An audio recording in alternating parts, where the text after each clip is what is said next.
আজকের এই রেসিপিটি হচ্ছে চিকেন কালাভুনা স্টাইল কষা মাংস, যার জন্য আমরা প্রথমে চিকেনগুলোকে ম্যারিনেট করে নেব। ম্যারিনেশনের জন্য প্রথমে আমরা চিকেনের মধ্যে অ্যাড করব কিছুটা আদা বাটা, রসুন বাটা, সরষের তেল, লবণ, হলুদ গুঁড়ো, লঙ্কা গুঁড়ো। তারপর সবগুলোকে ভালোভাবে মিক্স করে আমরা এটাকে ওভারনাইট বা 2 থেকে 4 ঘন্টা ম্যারিনেশনের জন্য রেখে দেব। তারপর আমরা একটি মশলা তৈরি করব, যার মধ্যে আছে কিছুটা জিরা, জয়ত্রী এবং জয়ফল। এটাকে হালকা রোস্ট করে নিয়ে এটাকে গুঁড়ো করে নেব। তারপর কড়াইয়ে কিছুটা তেল বসিয়ে এর মধ্যে 1 চামচ চিনি দেব। চিনিটাকে আমরা ভালোভাবে মেল্ট করে নেব। চিনি যখন আমরা প্রথমে অ্যাড করি তখন রান্নার কালার অনেক সুন্দর হয়। তারপর এর মধ্যে অ্যাড করব দারচিনি, ইলাইচি, লং এবং তেজপাতা। এটাকে হালকা ভেজে তারপর এর মধ্যে অ্যাড করব কিছুটা পেঁয়াজ কুচি। পেঁয়াজ কুচি যখন কিছুটা ভাজা হয়ে যাবে তখন এর মধ্যে অ্যাড করব 2টো পেঁয়াজ এবং 2টো কাঁচামরিচ বাটা করে। তারপর মশলাগুলোকে খুব ভালোভাবে আমরা ভেজে নেব। যখন মশলা ভালোভাবে ভাজা হয়ে যাবে তখন এর মধ্যে অ্যাড করব কিছুটা টমেটো পিউরি, হলুদ গুঁড়ো এবং লঙ্কা গুঁড়ো। তারপর মশলাকে খুব ভালোভাবে আমরা কষে নেব।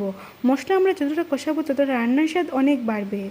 যখন আমরা দেখব মশলা তার তেল ছুঁড়ে নিয়েছি তখন আমরা এর মধ্যে ম্যারিনেট করে রাখা মাংসগুলো অ্যাড করে নেব।